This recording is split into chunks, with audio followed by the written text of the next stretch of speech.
Hello there, welcome back to the Ottomans. So, last time we decided to go after Austria. Vassalizing them would be of the essence, and as such we got ourselves into a bigger war than I imagined with, among others, Poland, Hungary, Venice, Naples. And what we're currently planning is trying to march down to, well, the nation called, the Palanate, and start sieging their stuff, as vengeance, of course. So I'm going to get that done, and once we have gotten that done, we'll probably go after Flanders and the Netherlands, giving Austria some provinces, and we'll probably also start the process of annexing a lot of our, well, vassals per se. So that should be interesting in its own right. But first of all, I'm going to invade the Palanate. We'll see how it turns out. And just when I thought it couldn't get worse, Mehmet is the new heir, and he's a 3-1-0. He sucks. That is the short answer. He's terrible. That is the long answer. So I don't want him. I want him dead. But this could potentially, well, herald a problem, especially since I rely a lot of military power right now to get that 5th diplomat. And if I suddenly don't have my military power to get that 5th diplomat, I might be in trouble. But let's just finish this war first, and then we'll see what we decide on afterwards. So, as you can see, the siege of Vienna is over, and with that, we are virtually ready now to go for that vassalization of Austria, and that is exactly what we're going to do here. Austria is now our, well, new victim, so to speak, and we are going to go after Bohemia, Saxony, Trier, the Palanate. We're going to go after all the electors. That is also a given. We should be able to actually take out Augsburg during this war, I think. They are an elector, so it shouldn't actually be too difficult to just go ahead and cause some trouble. And who else do we want to take out? We can't take out the Palanate. That is a little bit annoying, but unfortunately that's the truth. So what I'm actually going to do here is go ahead and vassalize Augsburg as well. We're going to vassalize a lot of these guys, and we're probably going to take the stability hit once it comes to actually releasing them, due to the fact that we'll go far over the vassalization limit, and as such we'll probably have to pay for that. We probably won't be able to vassalize them due to that, so we'll have to see how I'll work that out, but we might find a solution. We will probably not. We'll have to see how it works out. Can I sue for peace here with Hungary? No, they don't want peace just yet, so we're going to kill their army. Because that's fair. But yeah, I'm going to siege Augsburg, and I'm going to vassalize them as well. I could make peace with these guys now, I think. Let me just get them out of the area. As you can see, I can't actually vassalize the Palanate, but I can force them to give up Baden. And what else? I think that's it. Can take, yeah. We'll simply force them to give up Baden. It'll give a relation boost with the Austrians, as you can see here. Conquer rival province. Return territory 40. So we can definitely use that to our advantage. The Cool and Liguria and Parma is also getting closer done here. A little bit over a year again. And I can hand Kent over as soon as the war itself is over. But I believe we actually have everything we want here. Now, Augsburg. I want Augsburg as well. That's how it was. And you guys are not going to go inside of Austria. I'm doing this to actually bypass the rigid system of their military access. Since these guys are exiled, I could just have them walk home without any worries at all. But yeah, I'm going to vassalize Auvergne. That is the goal, and I'll sacrifice some manpower to do so quickly. I think I can afford to do that. Shouldn't be too much of a problem. See here, who else can I now declare war on in Austria's name? Well, Netherlands and Flanders, and that seems to be about it. But it will definitely help.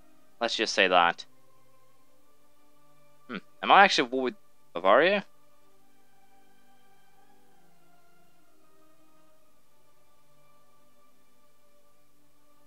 Okay, so I didn't actually inherit the war, which is kind of bad, but yes, I can live with that. Baden itself needs to be protected.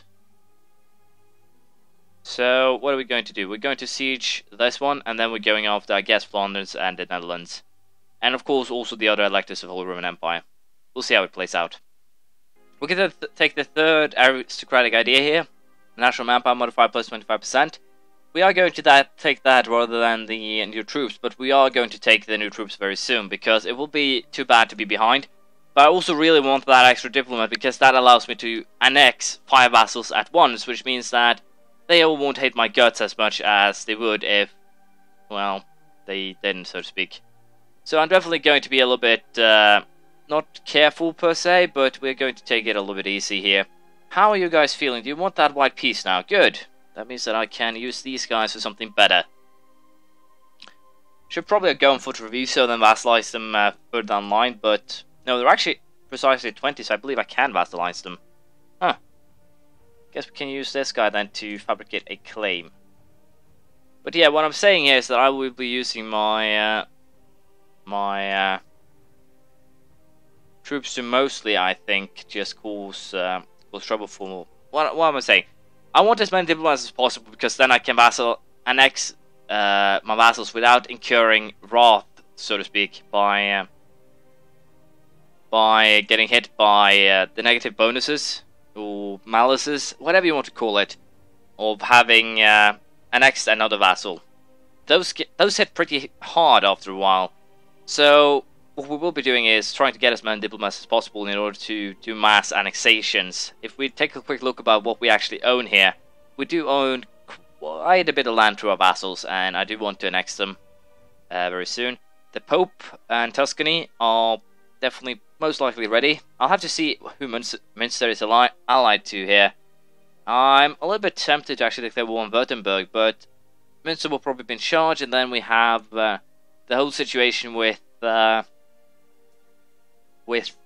Denmark, which won't be good. Bavaria, Oldenburg, Milan, I can live with that. It's not a scary, well, it's a little scary board, but it's not horrible. The problem, of course, will be about that I need to actually annex vassals also, so that I don't actually suffer too much of those negative modifiers. You can understand that, I guess. So we are definitely going to be causing a lot of problems in the time to come. So let us, I guess, ship a couple of troops over to Calais, and then we'll take out Flanders. We're going to keep 60,000 men in Europe, I think, and that should be enough to, well, fight virtually anything. So I think we'll ship 60,000 men over, and that should be enough to, well, deal with mostly anything. So we'll see how it goes. I would have liked to actually snatch Münster too, but it won't be possible, I think, or it's actually Berg, but I don't really want to get into trouble up here right now. They have the wow, they have the Danes and they also have France on their side, so I don't really want to mess with them per se just right now. I'll keep Wales in the loop, and the reason for that is actually fairly simple. I think I can actually declare war on England right now. No. When does my truce with the English run out? It runs out in a little bit over a month. So what we're going to do here is actually declare war on both Flanders and England, and the reason is simple. If I can take London and hand that over to Wales before they, well, turn, so to speak, then I can start the annexation of them and make that into something, well, to some extent, useful. Fortunately, I can't start the annexation of Tuscany before December. I can start with these guys, but I want to make sure they are still electors. And as such, I need to keep them as my vassals. So I'm going to annex the Popey here. And I think I'm going to actually annex Savoy as well, because they basically outlived their usefulness. And I will annex Tuscany too, I'm pretty sure. Yeah, I'm pretty sure I will annex Tuscany too, instead of anyone else. It'll make the map look a little bit prettier, if anything. So what we're going to do first is find a very small war here against the English, and we're going to use that basically as a, well, small stepping stone. Aragon shouldn't be that difficult to deal with. The only problem I see here is Sicily, but I think it should be fine. So England is going to have their capital sieged, and hopefully that is enough to force them over in a peace here. And I'm going to march this big army down here to whack the Aragonese army, so it shouldn't be too much of a problem. We'll see how it turns out. There we go. London itself has been sieged, and apparently I can't get it because, as you see, a length of war and peace offer England holds Bayagula. So seems like they have actually moved their capital down here. Ooh, over here. Yeah, they've actually moved their capital to the New World, it seems like. So that is going to be a little bit annoying, but all I have to do really is wait. So I think we can afford it to declare war on Flanders in the meantime. Going to get my troops back over, and then everything should be fine. We'll see how it plays out. Let's declare war on Flanders. This could be interesting because Bavaria is a part of this, so potentially I could actually end up in a war with them. And they could, well, drag in France. So I'm a little bit unsure if I actually want to do this. So I want to go for the Netherlands first. Alsace and Hainaut. Not really a scary thing, but once again, the Bavaria part is kind of annoying. So let us take a quick look here on ledger military armies of the Union. France have 80,000 men. 80,000. That's a little bit too much for us to deal with, I think. Especially how I've set up my army right now. And how much have Bavaria? 31,000. They don't have that much. I can use these two armies, or these 6 armies, to crush them fairly easily. I can, of course, use the 60,000 army down here as well. So, yeah, I think we should be safe in assuming that we can actually beat the enemy here, especially if I do a little bit of an upgrade to my army. In other words, add another 20k unit. And I'm going to do just that. We're going to upgrade armies, and then we're going to get them in position, and then we're going to declare the war. So I'm actually going to wait until the England war is done. I'm pretty sure I'll get a war score I need by sieging Alicante, so it shouldn't be a problem. We'll see if it works out or not. The English are almost ready to give up, as you can see, London, and there they are. We have what we need here to get it. And we're going to send the, well, terms, so to speak. I need to wait for my diplomat to get back home, and then we're going to, hopefully... No! Damn it. A little bit too slow here. I have no idea if they actually have an interest in London, though, so it might still work. If not, we're going to have to sacrifice a ton of administrative power. But it has to be done. London itself is 56%. So, I'll wait for the diplomat to get back home. I'll probably also use the, take home the one in Augsburg. Could potentially use this guy. He's a bishop, an aggressive bishop at that, so he could actually do the job. So let us see here how that plan actually works out. For now, if they want to buy it, great. If not, well, not too great, but we'll see. That is enough. Even though they're balanced, they'll actually take London. So that is wonderful. That means that I can now go ahead and start the annexation of Wales, and I'm going to do that with the first diplomat to get back home, which means that I'm going to annex 3 of my vassals, which brings this down to 1 to go. Then I can actually start trying to pick up some more of the Holy Roman Empire electors. So that's great. Great Britain is completely under our control, and everyone is happy. It is all good in the neighborhood. So I'm going to get my armies, well, set up here. And then we're going to declare war on, I guess we'll start with Flanders, and then we'll move on to the Netherlands. So, we are ready for another war here. We're also going to, before we started, take noble officers, which is 180 away shy from that diplomat, which is good. We need 334 points more, then we'll have it done. I'll save the diplomacy points in case my guy dies. It's likely, he's starting to get old. And the air sucks, so I kind of want to have a shot at getting rid of him. We'll have to see how that plays out. But for now, Flanders, you are hereby challenged. The problem is that they're allied with Milan as well. And Milan is actually inadvertently allied with Auvergne. So potentially I could get in trouble with that. But we hope I do not. We're all willing allies. Auvergne will actually join on our side.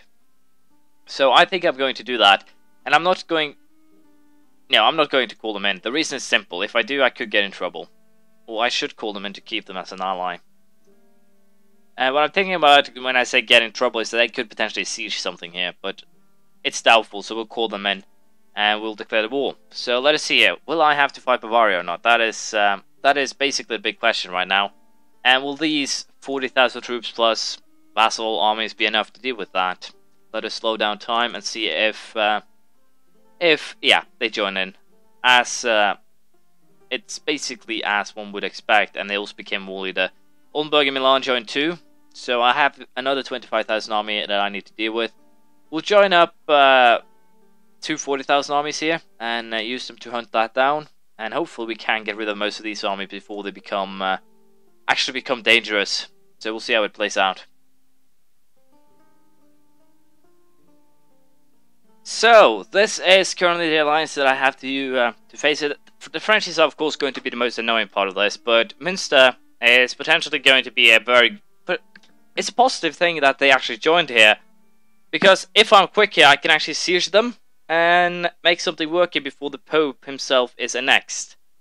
And of course that is great. That means that I'll be able to get something out of the Pope, or get an extra province for the Pope.